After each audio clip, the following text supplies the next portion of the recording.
Hey everybody, welcome back to Kings on the Hill. Thank you so much for joining the channel today. Today I'm going to be talking about a broody hen and what we do to break her of that. We have a hen, this particular hen, she goes broody probably about 3 to 4 times a year. And each time we have to break her of it. We just do. There could be several reasons maybe why you want to do this. For a lot of folks, the big reason is they don't have a rooster. So if you don't have a rooster, you don't have fertile eggs. Therefore, any eggs that she does sit on are not going to hatch. Another reason could be maybe you're at your capacity for how many chickens you have in your flock. You just can't have any more. Understandable.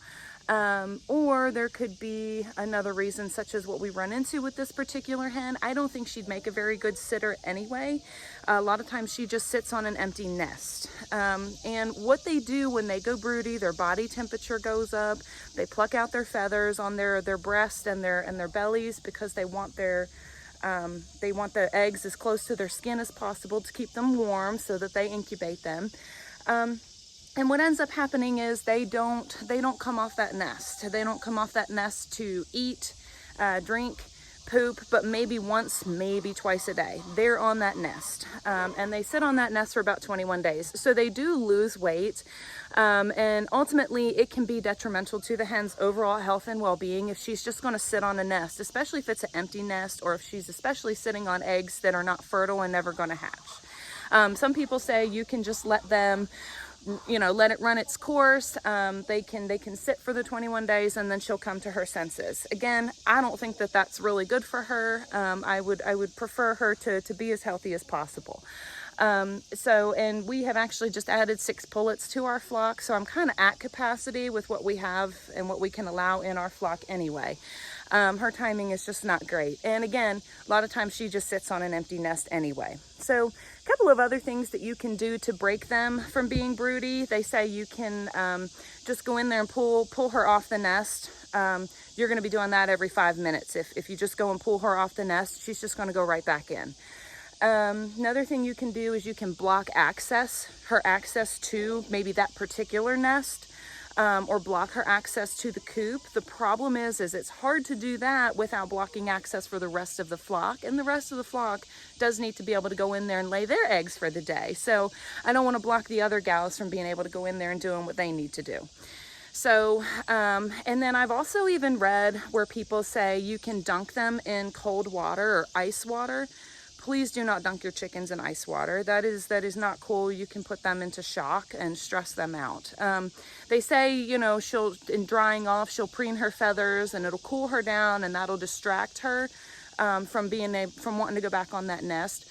Don't dunk your chickens in ice water. Please don't do it.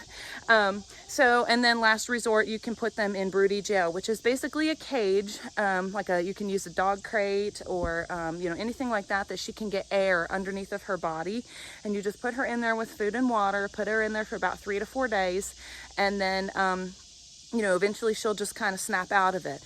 This we have found works best for babes, and for reintegrating her, we usually don't have an issue. She actually happens to be head hen. We've had to isolate her for a week plus before, and she had no issue reintegrating. So what we do for her is we allow her as well to roost with the flock at night. So what I'm going to do is I'm going to go in here, I'm going to show her to you, and then I'm going to pull her off that nest and I'm going to stick her in her little jail, and then I'll show you what that looks like. So come on into the coop with me here. All right, here we are back in King Coop, and here is Babes, my broody hen. And I have already checked under her. She's not actually sitting on any eggs. Here's an egg right here that somebody has laid this morning, and she's not sitting on it, as you can see. She really doesn't even seem like she has an interest in it. Yesterday she was actually in this box and she was sitting on 3 eggs. So she's kind of doing it wrong.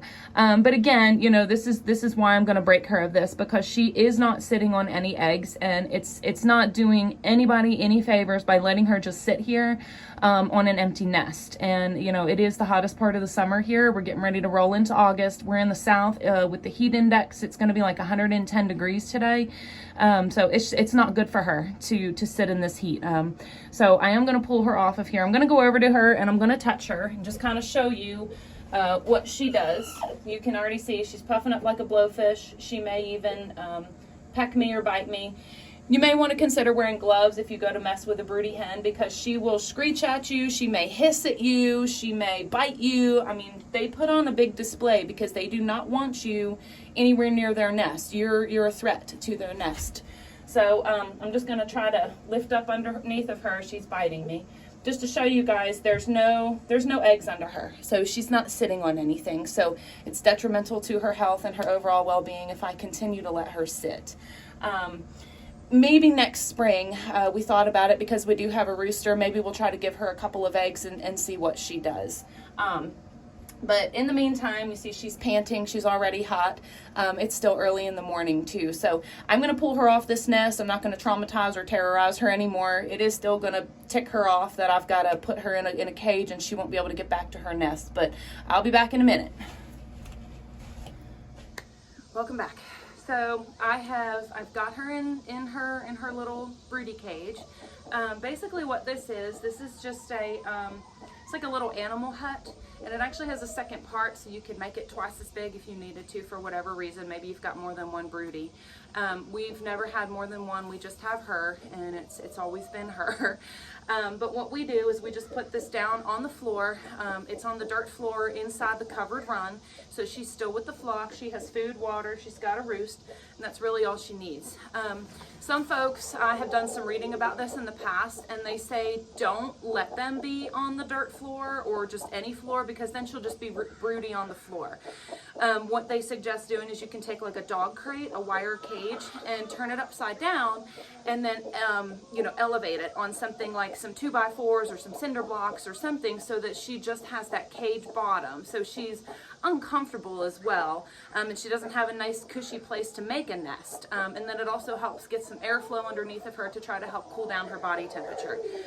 With babes in particular, she doesn't do all that. She doesn't try to nest on the ground, in the dirt or anything like that. Plus I like her to be able to participate in activities such as dust bathing if possible. She does dust bath when she's in here, believe it or not. It seems like it kind of just shifts her focus off of that nest, and she still has chicken activities to do. What we will end up doing is after dark, we will take her out of here and we will put her on the roost and lock her up in the coop with the flock for the rest of the night. I don't leave her out here in the run. I don't want her to be susceptible to predators. We've never had a predator try to break in here, but I don't want to give one a reason to. So we lock her up, and in the morning, usually it's pretty early, it's 5:30, 6 o'clock in the morning, and we will come out here and we will get her and we will put her back in here. We just pull her off the roost and we put her back in here. The idea behind that is just if you wait till after dark, they typically, once they're up on the roost, they can't see very well in the dark. They don't typically come back down off the roost and jump back in the nest. And she doesn't. Once she's up on the roost, she's up on the roost and she stays. So, but we do have to wait till it's dark. But I just kind of keep an eye on her out here, because the rest of the flock has, gone to bed and she's still out here, and she will come up and roost and she'll sleep, and it actually is a little bit easier to move her at night anyway. So, but that's really it. And then by about the fourth morning, we will just kind of let her just, do her thing and come out with the flock and see if she comes out. If she mingles and she's acting right, then, we'll let her go. And we usually will keep this set up for a few days after, just in case she decides she's not snapped out of it. So, but yeah, that's pretty much it. I hope you enjoyed this video. Thank you for watching. Don't forget to like and subscribe, and tell me what you think in the comments. Maybe tell me what you guys have, any suggestions, or what you guys think, or what you guys do. Thanks for watching. See you on the next one.